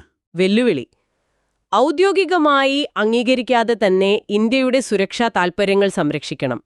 ISK പോലുള്ള ഭീഷണികളെ നേരിടണം. അഫ്ഗാൻ ജനതയുമായുള്ള ബന്ധം നിലനിർത്തണം. ഇതെല്ലാം ഒരുമിച്ചു കൊണ്ടുപോവുക എന്നതാണ്. റഷ്യയുടെ നീക്കത്തിന് അതിൻ്റേതായ ന്യായീകരണങ്ങൾ ഉണ്ടാവാം. യാഥാർത്ഥ്യം അംഗീകരിക്കുന്നു, പൊതുഭീഷണി നേരിടുന്നു, സ്ഥിരത ലക്ഷ്യമിടുന്നു എന്നൊക്കെ. പക്ഷെ അതിന് അപകടങ്ങളുമുണ്ട്. എല്ലാവരെയും ഉൾക്കൊള്ളാത്തൊരു ഭരണകൂടത്തിന് നിയമസാധുത കിട്ടുന്നത് താലിബാൻ തീവ്രവാദത്തെ പൂർണ്ണമായി കൈവിട്ടോ എന്നതിലെ സംശയം, ഇതൊരു തെറ്റായ കീഴ്വഴക്കമാകുമോ എന്ന പേടി, ഇതൊക്കെ കൊണ്ടാണ് ഇന്ത്യ വളരെ ശ്രദ്ധയോടെ നീങ്ങുന്നത്. അപ്പോ ഇന്ത്യയുടെ മുന്നോട്ടുള്ള വഴി എന്തായിരിക്കും? മിക്കവാറും ഔദ്യോഗിക അംഗീകാരമില്ലാതെ സഹകരണം തുടരുക എന്ന നിലപാട് തന്നെയാവും. സുരക്ഷ, വ്യാപാരം, സഹായം, ഇതിലൊക്കെ സംഭാഷണം തുടരും. പക്ഷെ ഔദ്യോഗിക അംഗീകാരം പോലുള്ള കാര്യങ്ങൾ, താലിബാൻ എല്ലാവരെയും ഉൾക്കൊള്ളുന്ന ഒരു സർക്കാർ ഉണ്ടാക്കുകയും സ്ത്രീകളുടെയും ന്യൂനപക്ഷങ്ങളുടെയും അവകാശങ്ങൾ ഉറപ്പാക്കുകയും ചെയ്തതിനു ശേഷം മാത്രം മതി എന്നായിരിക്കും ഇന്ത്യയുടെ നിലപാട്.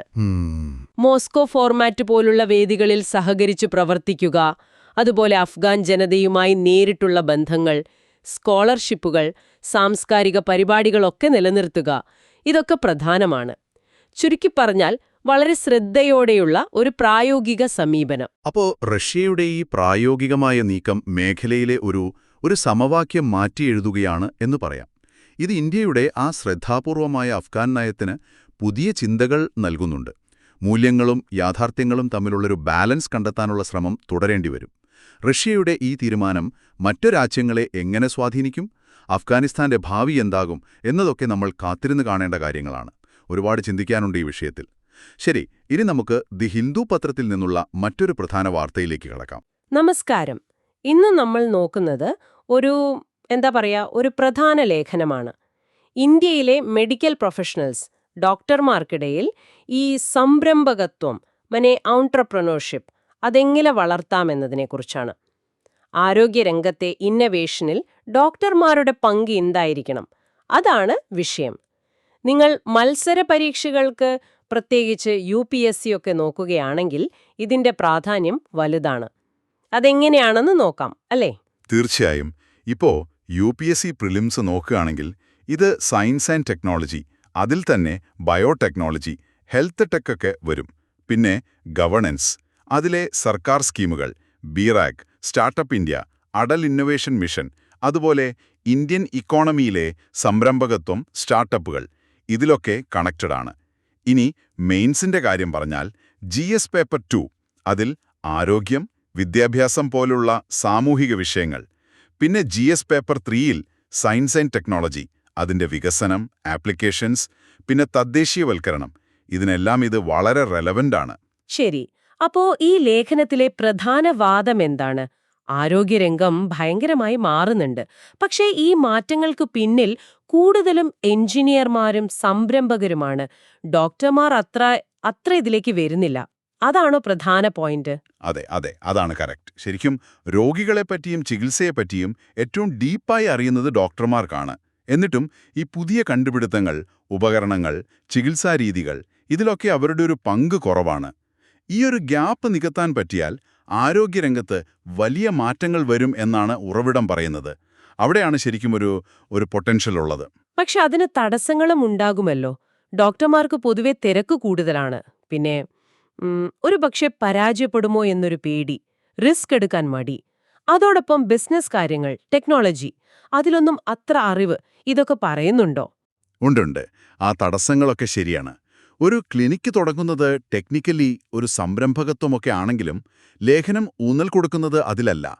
ശരിക്കുള്ള ഡിസ്റപ്റ്റീവ് ഇന്നൊവേഷൻ, വിപ്ലവകരമായ നവീകരണം എന്ന് പറയില്ലേ? Disruptive innovation. അതെ. അതായത് പുതിയ ചികിത്സാരീതികൾ, പുതിയ ഉപകരണങ്ങൾ, ഡിജിറ്റൽ ഹെൽത്ത് സൊല്യൂഷൻസ്, അങ്ങനെയുള്ള കാര്യങ്ങൾ ഡെവലപ്പ് ചെയ്യുന്നതിലാണ് പ്രാധാന്യം കൊടുക്കുന്നത്, വെറുമൊരു ക്ലിനിക്കല്ല.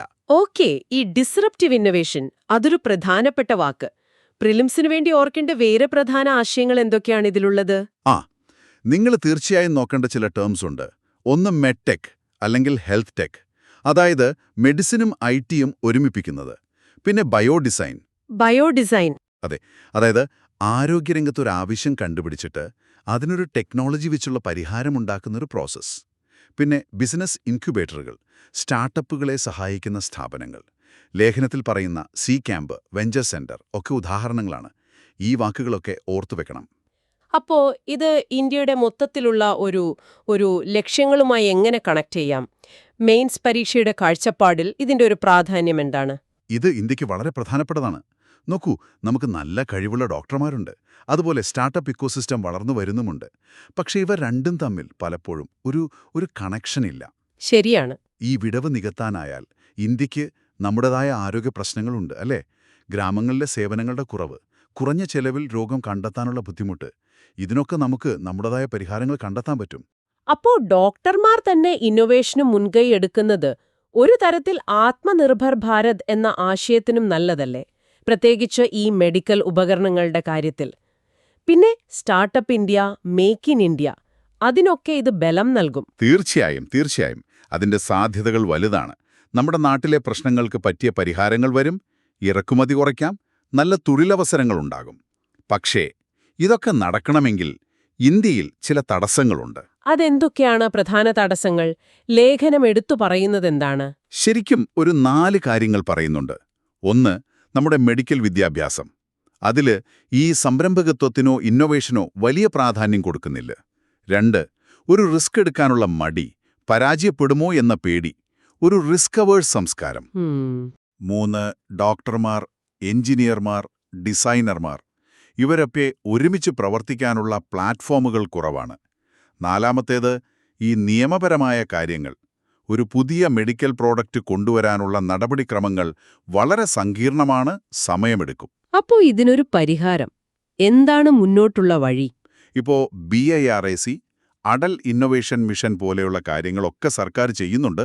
പക്ഷേ ഡോക്ടർമാരെ ഫോക്കസ് ചെയ്തുള്ള ഒരു സിസ്റ്റമാറ്റിക് അപ്രോച്ച് വേണം. ലേഖനത്തിൽ പറയുന്ന ചില നിർദ്ദേശങ്ങൾ. മെഡിക്കൽ സിലബസിൽ തന്നെ സംരംഭകത്വം, ബയോഡിസൈൻ ഒക്കെ പഠിപ്പിക്കുക. ആ, അത് നല്ലതാണ്. പിന്നെ ഡോക്ടർമാർക്ക് ഇന്നൊവേഷൻ ചെയ്യാൻ വേണ്ടി ക്ലിനീഷ്യൻ ഇന്നൊവേറ്റർ ഫെലോഷിപ്പുകൾ കൊടുക്കുക. ഹോസ്പിറ്റലുകളിൽ തന്നെ ഇൻക്യുബേറ്ററുകൾ തുടങ്ങുക. പിന്നെ ഈ നിയമക്കുരുക്കുകൾ അഴിക്കാൻ ഒരു സിംഗിൾ വിൻഡോ ക്ലിയറൻസ് പോലെ എന്തെങ്കിലും മെഡ്ടെക് സ്റ്റാർട്ടപ്പുകൾക്ക് വേണ്ടി കൊണ്ടുവരിക. അങ്ങനെ പല കാര്യങ്ങൾ പറയുന്നുണ്ട്. അപ്പോൾ ചുരുക്കത്തില് ഒരു ഡോക്ടറുടെ മനസ്സിൽ ഒരു ഐഡിയ ഉണ്ടെങ്കിൽ അതിനെ വളർത്തി ആവശ്യമായ ഗൈഡൻസും ഫണ്ടിങ്ങും സപ്പോർട്ടും കൊടുത്ത് ലക്ഷക്കണക്കിൽ ആളുകൾക്ക് ഉപകാരപ്പെടുന്ന ഒന്നാക്കി മാറ്റാനുള്ള ഒരു സാഹചര്യം ഉണ്ടാക്കുക, അതാണ് ലക്ഷ്യം, അല്ലേ? അതെ, കൃത്യമായി പറഞ്ഞാൽ അതാണ്. കാരണം പ്രശ്നം ഏറ്റവും നന്നായി അറിയുന്നവർ തന്നെ പരിഹാരമുണ്ടാക്കുമ്പോഴാണ് അതിന് ഏറ്റവും ഫലമുണ്ടാവുന്നത്. ഇത് ശരിക്കും നമ്മളൊരു ചോദ്യം ചോദിക്കാൻ പ്രേരിപ്പിക്കുന്നുണ്ട്. ഇത് കേൾക്കുന്ന നിങ്ങൾക്കും ചിന്തിക്കാം. നിങ്ങളുടെ ശ്രദ്ധയിൽപ്പെട്ട ഏതെങ്കിലും ഒരു ആരോഗ്യ പ്രശ്നം ഒരു ഡോക്ടറുടെ കാഴ്ചപ്പാടിലൂടെ അതിന് നന്നായി പരിഹരിക്കാൻ പറ്റുമെന്ന് നിങ്ങൾക്ക് തോന്നിയിട്ടുണ്ടോ? അത് ശരിയാണ്, ചിന്തിക്കേണ്ട ഒരു കാര്യം തന്നെ. എന്തായാലും ആ ചിന്തയോടെ നമുക്ക് അടുത്ത വിഷയത്തിലേക്ക് കടക്കാം. ദി ഹിന്ദു പത്രത്തിൽ നിന്നുള്ള മറ്റൊരു വാർത്തയാണ് അടുത്തത്. ഇന്ന് നമുക്ക് ഹിമാലയൻ മേഖലയിലെ ഒരു പ്രധാനപ്പെട്ട വിഷയത്തെക്കുറിച്ച് കുറച്ചുകൂടി ആഴത്തിൽ സംസാരിച്ചാലോ? ഹിമതടാകങ്ങൾ പൊട്ടിയുണ്ടാകുന്ന പ്രളയങ്ങൾ, അതായത് ഗ്ലേഷ്യൽ ലേക്ക് ഔട്ട്ബേഴ്സ്റ്റ് ഫ്ലഡ്സ് അഥവാ GLOF. നമുക്ക് കിട്ടിയ ലേഖനം വെച്ച് ഇതിന്റെ പല വശങ്ങളും ഒന്ന് നോക്കാം. ശരിയാണ്, ഈ GLOF ഇപ്പോൾ കൂടുതൽ വാർത്തകളിൽ വരുന്നുണ്ടല്ലോ. അതെ, പ്രത്യേകിച്ച് UPSC പരീക്ഷ എഴുതുന്നവർക്ക് ഇത് വളരെ പ്രധാനപ്പെട്ടൊരു ടോപ്പിക്കാണ്, അല്ലേ? പ്രിലിംസിന് ഡിസാസ്റ്റർ മാനേജ്മെന്റ്, ജോഗ്രഫി, എൻവയോൺമെന്റ് ഇതിലൊക്കെ വരാം. മെയിൻസിനും അതെ. GS പേപ്പർ 1 ഭൂമിശാസ്ത്രപരമായ പ്രതിഭാസങ്ങൾ, പിന്നെ GS പേപ്പർ 3 ഡിസാസ്റ്റർ മാനേജ്മെന്റ്, അതിലൊക്കെ ഇതിന് നല്ല പ്രാധാന്യമുണ്ട്. ഈ ലേഖനത്തിന് പ്രധാന കാര്യങ്ങളിലേക്ക് കടക്കാം. വർദ്ധിച്ചുവരുന്ന ചൂട് കാരണം ഹിമാനികൾ ഉരുകുന്നത് അത് ഈ GLOF ഭീഷണി കൂട്ടുന്നു എന്നതാണ് പ്രധാന ആശങ്ക. അതെ, അതാണ് അടിസ്ഥാന കാരണം. താപനില കൂടുമ്പോൾ ഐസ് കൂടുതൽ ഉരുകും, തടാകങ്ങളിൽ വെള്ളം കൂടും. അപ്പോ ആ തടയണയ്ക്ക് താങ്ങാൻ പറ്റാതെ വരും. ഈ GLOF എന്ന് ലളിതമായി പറഞ്ഞാൽ എന്താണ്?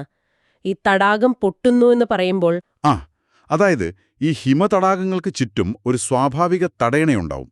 മണ്ണ്, കല്ല്, ചിലപ്പോൾ ഐസ് തന്നെ, ഇതൊക്കെ ചേർന്ന് ഇത് ദുർബലമാകുമ്പോഴോ അല്ലെങ്കിൽ പൊട്ടിത്തകർക്കുമ്പോഴോ തടാകത്തിലെ വലിയ അളവിലുള്ള വെള്ളം വളരെ പെട്ടെന്ന് അതിശക്തിയോടെ പുറത്തേക്കൊഴുകും. ഓഹോ. എന്നിട്ട് താഴ്ന്ന പ്രദേശങ്ങളിൽ വലിയ നാശനഷ്ടമുണ്ടാക്കും.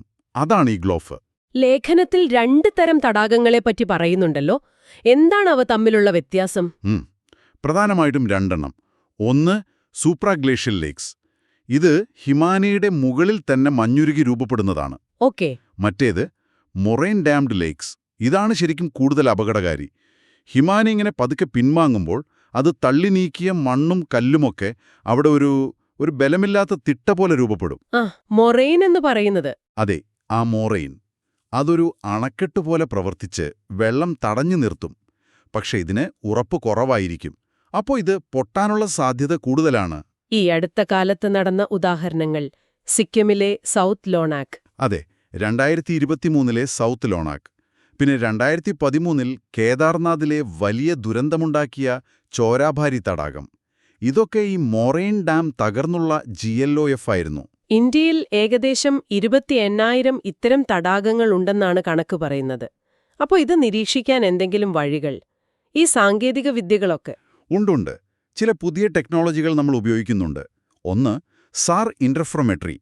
ഇത് റേഡാർ ചിത്രങ്ങൾ ഉപയോഗിച്ച് ഭൂമിയുടെ ഉപരിതലത്തിലുണ്ടാകുന്ന വളരെ ചെറിയ മാറ്റങ്ങൾ, 1 സെന്റിമീറ്റർ വ്യത്യാസം പോലും കണ്ടുപിടിക്കാൻ പറ്റും. ഹിമാനി നീങ്ങുന്നുണ്ടോ, തടയണയ്ക്ക് എന്തെങ്കിലും മാറ്റമുണ്ടോ എന്നൊക്കെ അറിയാം. ഓഹോ. പിന്നെ ബാഥമെട്രി. അത് തടാകത്തിന്റെ ആഴം, എത്ര വെള്ളമുണ്ട് എന്നൊക്കെ മനസ്സിലാക്കാനാണ്. അതുപോലെ ഇലക്ട്രിക്കൽ റെസിസ്റ്റിവിറ്റി ടോമോഗ്രാഫി, ERT എന്ന് പറയും. അത് ആ മൊറൈൻ ഡാമിന്റെ ഉൾഭാഗത്തിന്റെ ഘടന, അതിന്റെ ബലം, ഉള്ളിൽ ഐസുണ്ടോ എന്നൊക്കെ ഒരുതരം എക്സ്റേ പോലെ മനസ്സിലാക്കാൻ സഹായിക്കും. കൊള്ളാം. ഈ സാങ്കേതിക വിദ്യയൊക്കെ ഉണ്ടെങ്കിലും ഇത് പ്രായോഗികമാക്കുന്നതിൽ കുറേ വെല്ലുവിളികൾ ഉണ്ടാവുമല്ലോ, പ്രത്യേകിച്ച് മെയിൻസിന്റെ ആ ഒരു കാഴ്ചപ്പാടിൽ നോക്കുമ്പോൾ. തീർച്ചയായും, അതാണ് പ്രധാനം. GS പേപ്പർ 3 ല് ഡിസാസ്റ്റർ മാനേജ്മെന്റ് വരുമ്പോൾ ഈ വെല്ലുവിളികൾ നമ്മൾ അറിഞ്ഞിരിക്കണം. കാലാവസ്ഥാ വ്യതിയാനം കാരണം ഈ ഭീഷണി കൂടിക്കൂടി വരികയാണ്. ഇന്ത്യയുടെ ഇപ്പോഴത്തെ സമീപനം എങ്ങനെയാണ്? ദുരന്തം വന്ന ശേഷം ഇടപെടുന്ന രീതി മാറിയോ? ഒരു മാറ്റം വന്നിട്ടുണ്ട്. NDMA-യുടെ, അതായത് ദേശീയ ദുരന്ത നിവാരണ അതോറിറ്റിയുടെ നേതൃത്വത്തിൽ ഇപ്പോൾ ദുരന്തം നടന്നിട്ട് രക്ഷാപ്രവർത്തനം നടത്തുന്നതിനപ്പുറം അപകടസാധ്യത മുൻകൂട്ടി കണ്ട് കുറയ്ക്കാൻ റിസ്ക് റിഡക്ഷൻ ഒരു ശ്രമം നടക്കുന്നുണ്ട്. അതിനായി ഒരു ദേശീയ പ്രോഗ്രാമൊക്കെ തുടങ്ങി ഈ പറഞ്ഞ ശാസ്ത്രീയ രീതികളൊക്കെ ഉപയോഗിക്കാൻ ശ്രമിക്കുന്നുണ്ട്. അത് നല്ല കാര്യമാണ്. പക്ഷേ ഈ അതിർത്തി കടന്നുള്ള പ്രശ്നങ്ങളുണ്ടല്ലോ. ടിബറ്റിലെ തടാകം പൊട്ടി നേപ്പാളിൽ പ്രളയമുണ്ടായതും ചൈന മുന്നറിയിപ്പ് കൊടുത്തില്ല എന്നതും ലേഖനത്തിൽ പറയുന്നുണ്ട്. അതെ, അതൊരു വലിയ വെല്ലുവിളിയാണ്. ഈ അപകടസാധ്യതയുള്ള പല തടാകങ്ങളും ശരിക്കും ചൈനയുടെ ഭാഗത്താണ്, അല്ലെങ്കിൽ നേപ്പാളിലോ ഭൂട്ടാനിലോ ഒക്കെയാണ്. അപ്പോൾ അവിടുന്നൊരു തടാകം പൊട്ടിയാൽ അതിന്റെ ആഘാതം താഴെ ഇന്ത്യയിലായിരിക്കും. ശരിയാണ്. ഈ രാജ്യങ്ങളുമായിട്ട് തത്സമയം ഡേറ്റ പങ്കുവയ്ക്കുക, ഒരുമിച്ചൊരു മുന്നറിയിപ്പ് സംവിധാനം ഉണ്ടാക്കുക, ഇതിനൊക്കെ ഇപ്പോഴും കാര്യമായ തടസ്സങ്ങളുണ്ട്. ഇത് വെറും ടെക്നിക്കൽ പ്രശ്നമല്ല, ഒരു നയതന്ത്രപരമായ വിഷയം കൂടിയാണ്. ഓ, അപ്പോ GS പേപ്പർ 2 അന്താരാഷ്ട്ര ബന്ധങ്ങൾ അതും ഇവിടെ വരുന്നുണ്ട്. തീർച്ചയായും. പിന്നെ മറ്റു വെല്ലുവിളികൾ. ഈ ഹിമാലയത്തിലെ ദുർഘടമായ ഭൂപ്രകൃതി തന്നെ ഒരു പ്രശ്നമാണ്. അവിടെ പോയി ഉപകരണങ്ങൾ സ്ഥാപിക്കാനും ഡേറ്റ ശേഖരിക്കാനുമൊക്കെ ബുദ്ധിമുട്ടുണ്ട്. ഗ്രൗണ്ട് സ്റ്റേഷനുകളുടെ കുറവ്. അതെ, ഗ്രൗണ്ട് സ്റ്റേഷനുകൾ കുറവാണ്. സാറ്റലൈറ്റ് ഡേറ്റ മാത്രം പോരല്ലോ, ഗ്രൗണ്ടിൽ നിന്നുള്ള വിവരങ്ങളും വേണം. പിന്നെ ഈ SAR പോലുള്ള പുതിയ ടെക്നോളജികൾ ഇപ്പോഴും വേണ്ടത്ര വ്യാപകമായി ഉപയോഗിക്കുന്നില്ല. അതിന്റെ പരിമിതികളുണ്ട്. പ്രാദേശിക സമൂഹങ്ങളുടെ പങ്കാളിത്തം. അതും ഒരു പ്രശ്നമായി ലേഖനം പറയുന്നുണ്ട്. ആ താഴ്വരകളിൽ താമസിക്കുന്ന ആളുകൾക്ക് അവിടുത്തെ സാഹചര്യങ്ങളെക്കുറിച്ച് നല്ല അറിവുണ്ടാകും. അവരെ പൂർണ്ണമായി സഹകരിപ്പിക്കാൻ പലപ്പോഴും കഴിയുന്നില്ല. അപ്പോ മുന്നോട്ടു പോകാൻ എന്തൊക്കെയാണ് പ്രധാനമായി ചെയ്യേണ്ടത്? ഒന്നാമതായി, ഈ അതിർത്തി കടന്നുള്ള സഹകരണം അത് കൂടിയേ തീരൂ. ഡേറ്റ ഷെയറിംഗ്, ഒരുമിച്ചുള്ള നിരീക്ഷണം, മുന്നറിയിപ്പ് സംവിധാനം, ഇതിനൊക്കെ ഒരു ധാരണയുണ്ടാവണം. രണ്ടാമത്, SAR പോലുള്ള ആധുനിക സാങ്കേതിക വിദ്യകളിൽ കൂടുതൽ നിക്ഷേപം വേണം. അത് കൂടുതൽ കാര്യക്ഷമമായി ഉപയോഗിക്കണം. പിന്നെ പുതിയ നിർമ്മാണ പദ്ധതികൾ. അതെ, അത് വളരെ പ്രധാനം. ഹിമാലയത്തിൽ പുതിയ ഡാമുകൾ, റോഡുകളൊക്കെ പണിയുമ്പോൾ ഈ GLOF സാധ്യത നിർബന്ധമായും കണക്കിലെടുക്കണം.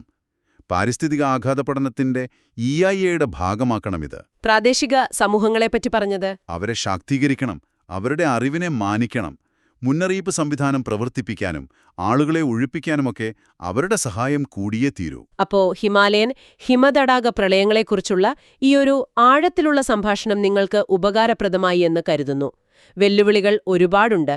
എന്നാലും ശാസ്ത്രീയമായ സമീപനത്തിലൂടെയും അന്താരാഷ്ട്ര സഹകരണത്തിലൂടെയുമൊക്കെ ഈ അപകടസാധ്യത കുറയ്ക്കാൻ ശ്രമങ്ങൾ നടക്കുന്നു എന്നതൊരു നല്ല കാര്യമാണ്. അതെ, വികസനവും പാരിസ്ഥിതിക സുരക്ഷയും എങ്ങനെ ബാലൻസ് ചെയ്യുമെന്നത് അത് നമ്മൾ ഇനിയും ആലോചിക്കേണ്ട ഒരു വലിയ ചോദ്യം തന്നെയാണ്. ശരി, ഇനി നമുക്ക് ദി ഹിന്ദു ദിനപത്രത്തിൽ നിന്നുള്ള മറ്റൊരു വാർത്തയിലേക്ക് കടക്കാം. സ്വാഗതം. നമ്മൾ ഇന്ന് സംസാരിക്കാൻ പോകുന്നത് ഇന്ത്യയിലെ ക്രിപ്റ്റോ കറൻസി സെക്യൂരിറ്റിയെ പറ്റിയാണ്. പ്രധാനമായും ക്രിപ്റ്റോ സുരക്ഷയും ഇന്ത്യയിലെ നിയന്ത്രണങ്ങളും എന്നൊരു ലേഖനം കിട്ടിയിട്ടുണ്ട്.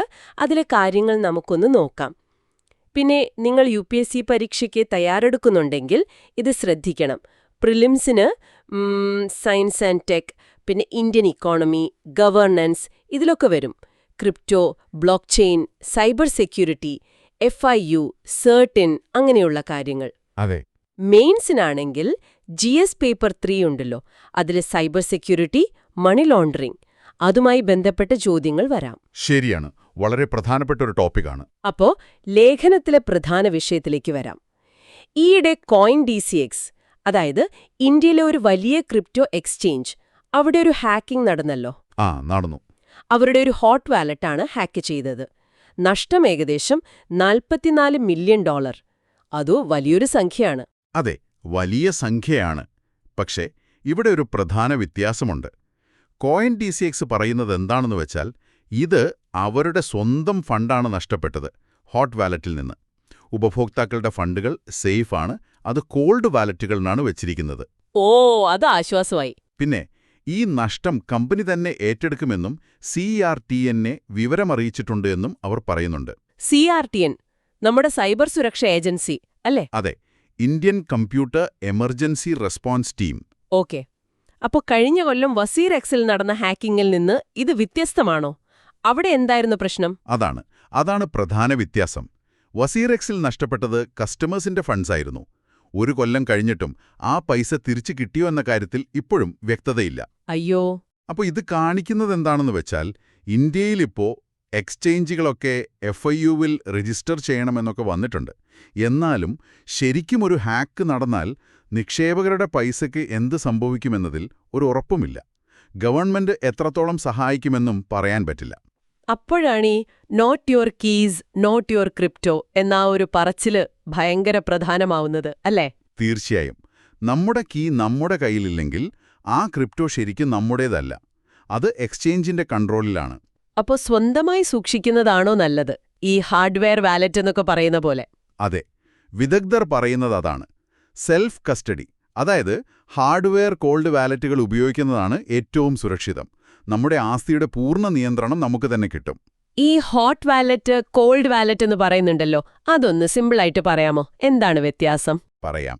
ഹോട്ട് വാലറ്റ് എന്ന് വെച്ചാൽ എപ്പോഴും ഇന്റർനെറ്റുമായി കണക്റ്റ് ആയിരിക്കും. ഓൺലൈൻ വാലറ്റ് ഉപയോഗിക്കാൻ എളുപ്പമാണ്, വേഗത്തിൽ ട്രാൻസാക്ഷൻ നടത്താം. പക്ഷേ ഹാക്ക് ചെയ്യപ്പെടാനുള്ള സാധ്യത കൂടുതലാണ് ഓൺലൈനിലായതുകൊണ്ട്. ഓക്കെ. കോൾഡ് വാലറ്റ് അങ്ങനെയല്ല, അത് ഓഫ്ലൈനാണ്. ഒരു USB ഡ്രൈവ് പോലെയോ മറ്റോ ഇരിക്കും. ഇന്റർനെറ്റുമായി നേരിട്ട് ബന്ധമില്ലാത്തതുകൊണ്ട് അത് കൂടുതൽ സുരക്ഷിതമാണ്. ഹാക്ക് ചെയ്യാൻ വളരെ ബുദ്ധിമുട്ടാണ്. മനസ്സിലായി. ഇനി FIU, CERTN ഇവരുടെയൊക്കെ റോൾ എന്താണിതില്? FIU, അതായത് ഫിനാൻഷ്യൽ ഇന്റലിജൻസ് യൂണിറ്റ്, അവരുടെ പ്രധാന ജോലി സംശയാസ്പദമായ സാമ്പത്തിക ഇടപാടുകൾ നിരീക്ഷിക്കുക എന്നതാണ്. കള്ളപ്പണം വെളുപ്പിക്കലൊക്കെ തടയാൻ. ക്രിപ്റ്റോ എക്സ്ചേഞ്ചുകൾ ഇവിടെ രജിസ്റ്റർ ചെയ്യണമെന്ന് പറയുന്നത് ഈയൊരു നിരീക്ഷണത്തിന്റെ ഭാഗമായിട്ടാണ്. ശരി. CERTN ആണെങ്കിൽ ഇന്ത്യയിലെ സൈബർ സുരക്ഷാ സംഭവങ്ങൾ കൈകാര്യം ചെയ്യുന്ന നോഡൽ ഏജൻസിയാണ്. ഹാക്കിംഗ് പോലുള്ള കാര്യങ്ങൾ റിപ്പോർട്ട് ചെയ്യേണ്ടത് അവരെയാണ്. അവരാണ് പിന്നെ അന്വേഷണം നടത്താനും പ്രതിരോധ നടപടികൾ എടുക്കാനും സഹായിക്കുന്നത്. ഇതിനൊക്കെ ബ്ലോക്ക് ചെയിൻ ഫോറൻസിക്സ് പോലുള്ള ടെക്നോളജി ഉപയോഗിക്കും. എന്താണ് ബ്ലോക്ക് ചെയിൻ ഫോറൻസിക്സ്? അത് ബ്ലോക്ക് ചെയിനിലെ ഇടപാടുകൾ ട്രാക്ക് ചെയ്ത് വിശകലനം ചെയ്ത് നിയമവിരുദ്ധമായ കാര്യങ്ങൾ കണ്ടുപിടിക്കുന്നൊരു രീതിയാണ്. ഹാക്കർമാരെ പിന്തുടരാനൊക്കെ ഇത് സഹായിക്കും. ഓക്കെ.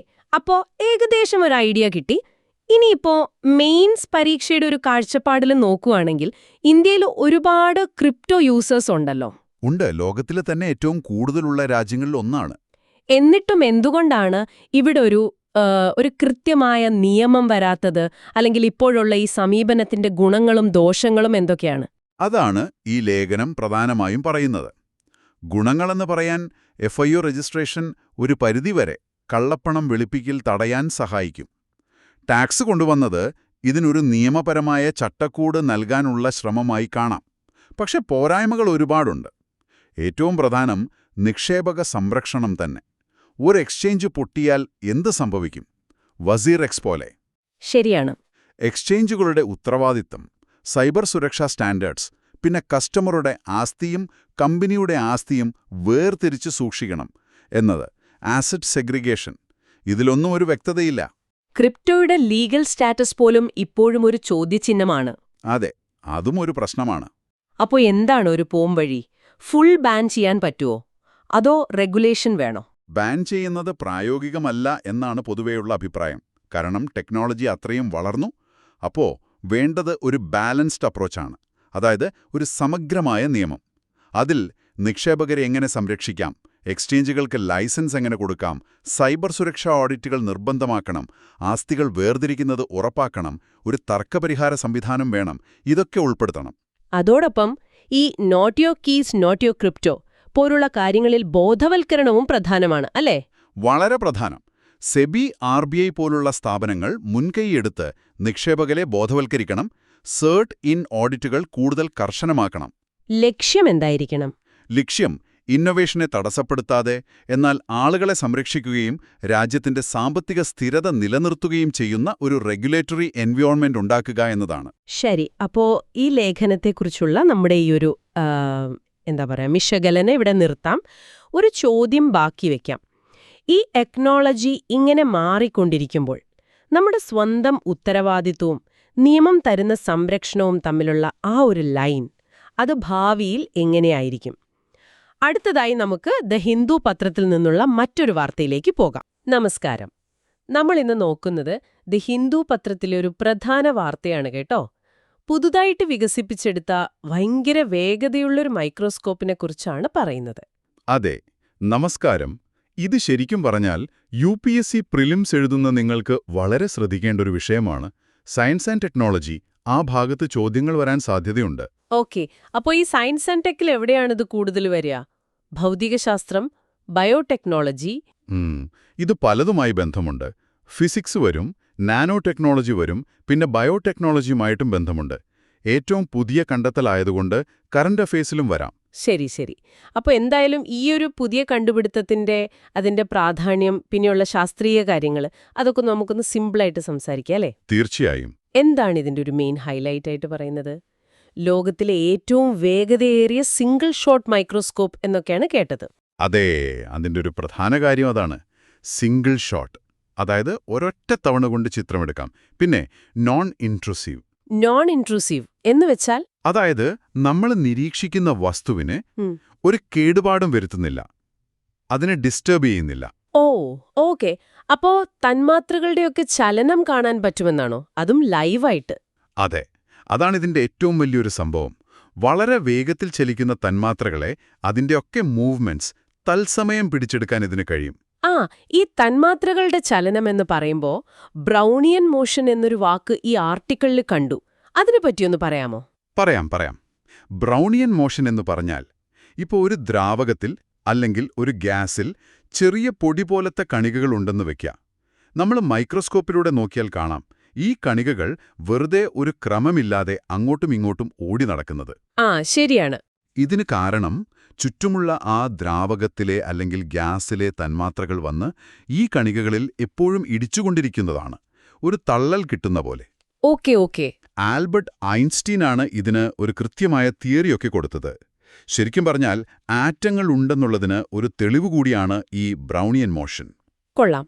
അപ്പോൾ അത്രയും ചെറിയ വേഗത്തിലുള്ള ചലനങ്ങൾ കാണാനാണ് ഈ പുതിയ മൈക്രോസ്കോപ്പ് സഹായിക്കുന്നത്. അതെ, കൃത്യം. പിന്നെ ഇതിലൊരു ഇന്ത്യൻ സയന്റിസ്റ്റിന്റെ പങ്കാളിത്തമുണ്ടെന്നും പറയുന്നുണ്ടല്ലോ. അദ്ദേഹം ഇപ്പോൾ IIT ജോധ്പൂരിലാണെന്നും. ഉണ്ട്, അതും വളരെ പ്രധാനപ്പെട്ട ഒരു കാര്യമാണ്. പിന്നെ ഇത് ആങ്സ്ട്രോം ലെവലിൽ കാണാൻ പറ്റുമെന്നാണ് പറയുന്നത്. ആങ്സ്ട്രോം? അത് വളരെ വളരെ ചെറുതാണല്ലോ അല്ലേ? 1 മീറ്ററിന്റെ 10 ബില്യണിലൊന്ന്. അതെ, 10⁻⁻10 മീറ്റർ.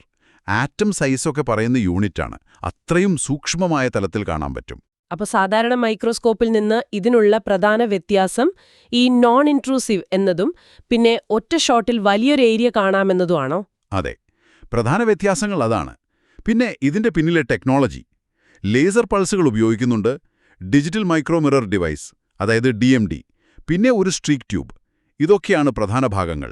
ഈ DMD ഇത് നമ്മൾ പ്രൊജക്ടറിലൊക്കെ ഉപയോഗിക്കുന്ന പോലത്തെ ചിപ്പല്ലേ? കുറേ കുഞ്ഞൻ കണ്ണാടികളുള്ളത്. അതെ, അതേ ടെക്നോളജി തന്നെ.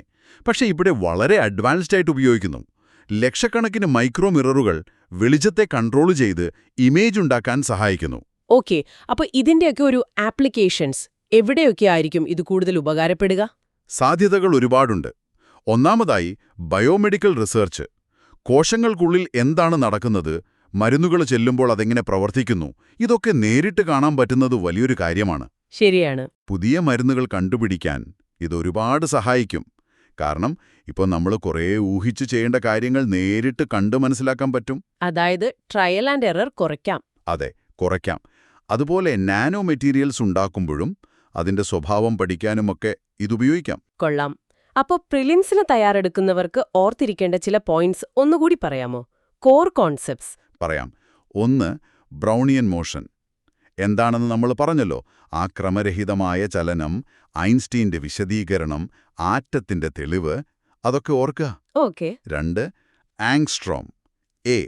ആ ചെറിയ ദൂരത്തിന്റെ യൂണിറ്റ് 10⁻⁻10 മീറ്റർ. ആറ്റം സൈസ് പറയാനാണ് ഉപയോഗിക്കുന്നത്. ശരി. 3, ഫെംറ്റോ കെമിസ്ട്രി. ഇത് കെമിസ്ട്രിയുടെ ഒരു ഭാഗമാണ്.